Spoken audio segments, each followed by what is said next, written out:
The Cold War fueled the push for major advancement in military hardware, and this gear was created simply out of terror and the major concern for defense on both sides. Today we look at a submarine that was spawned out of Soviet Russia from the Cold War and, as a matter of fact, is still floating around the world today. We talk about the Russian submarine that has more nuclear warheads than any other craft on the planet and can strike from practically anywhere.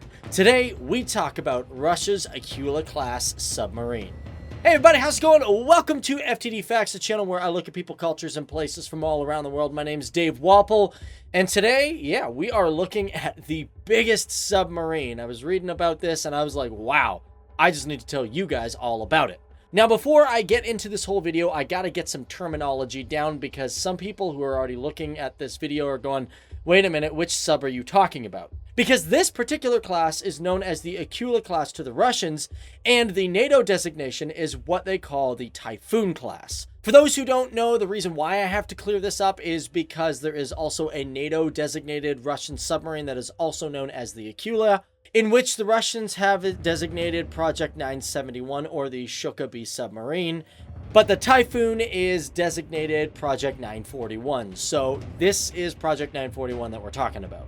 Phew, got that out of the way. Hope you guys aren't that confused. We're talking about one big sub, not the little tiny one. And to get started into this whole video, why do they call it the Akula-Class? Well, because that is Russian for shark.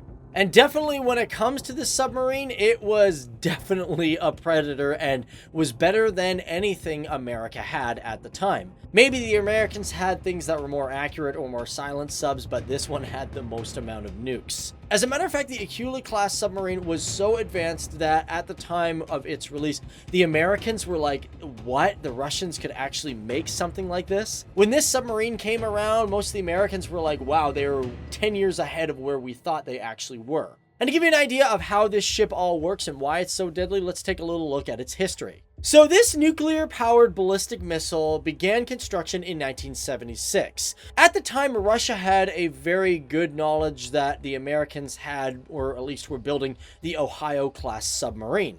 And the Ohio-class was large. As a matter of fact, it's the competitor to the Akula-class sub.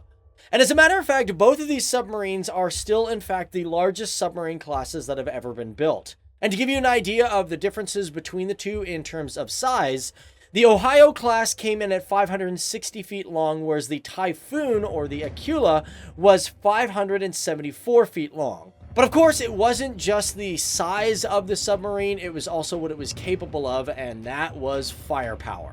On the American side, you had the Ohio-class submarine that was capable of firing 192 nuclear warheads in one salvo. These also had a firepower of approximately 100 kilotons. Some of you may be out there going, what the heck is a kiloton? How do I measure that? Well, to give you an idea, the Hiroshima bomb, that was 15 kilotons. So these are a lot bigger. They could destroy a city completely. However, of course, the Russians wanted to do bigger and better and longer, and therefore they created the R-39 SLBM, which stands for Submarine Launched Ballistic Missile. Now, before I get into the specifics of this missile, which was made for the Typhoon class submarine, I should probably mention that this submarine came into service in 1981. And as I stated prior, it's still in use today. They just stopped making them in 1989. In total, they had about 7 of these ships planned, with only 6 of them being made. 2 of them are now currently laid up, 1 is still floating, and 3 of them have been retired.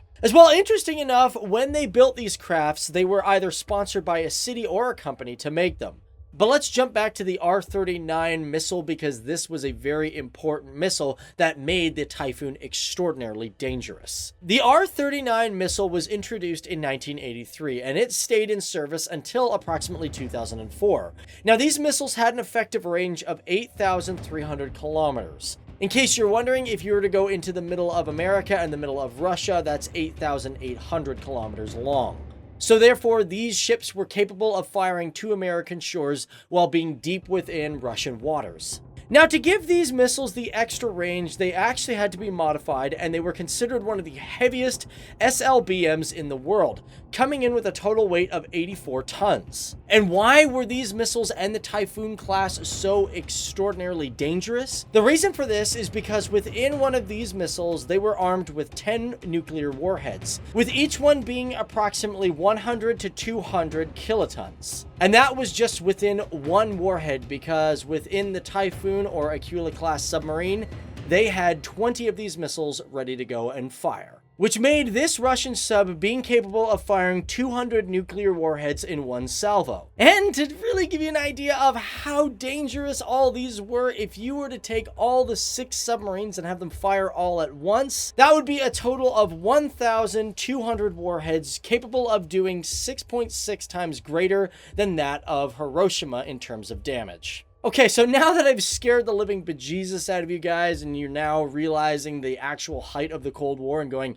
oh, no wonder why we were almost on the brink of absolute destruction. Keep in mind, these R-39 missiles are no longer in use as of 2004. That being said, though, they have been replaced with the RSM-56 Beluga, which within it has 6 warheads with a yield of at least 150 kilotons, and as well, inside them, they can also carry 10 to 40 decoy warheads inside them. And as for the operational range of these, it's anywhere between 8,000 to 8,300 kilometers. But it's also been said that they can go beyond 9,300 kilometers with an accuracy of 350 meters. And crazy enough, this missile is not even on the radar of the START Treaty, which was the treaty of a nuclear arms reduction, which basically made the R-39 not allowed in the first place. Now, of course, I talked a lot about the missiles that are on board the Typhoon or Akula-Class sub, but let's talk about some specifics of the submarine itself, and of course, the one that's still floating around today.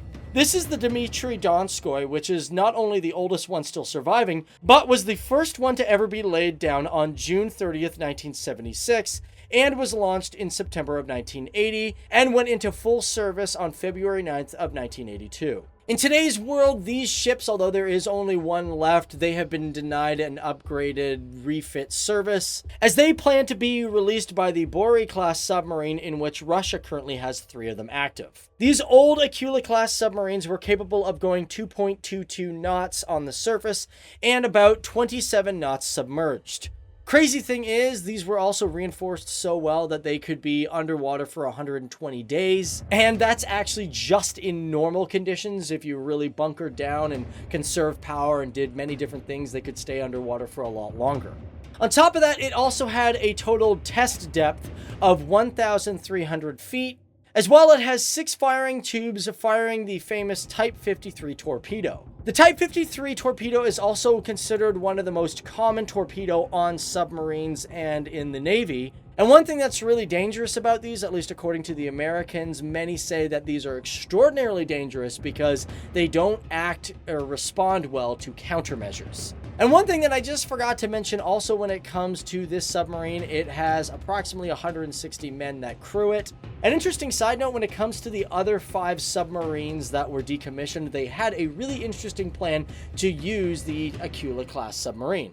One of the major plans was to have these submarines converted into oil transports so that they could transport oil underneath the polar ice. However, this idea was scrapped because they realized it would be really expensive to figure out a way to transfer the oil from the platform to the submarine and then from the submarine to the oil tanker itself. Either way, this is us been learning about the Akula or Typhoon class submarine, the biggest submarine of any class in the world.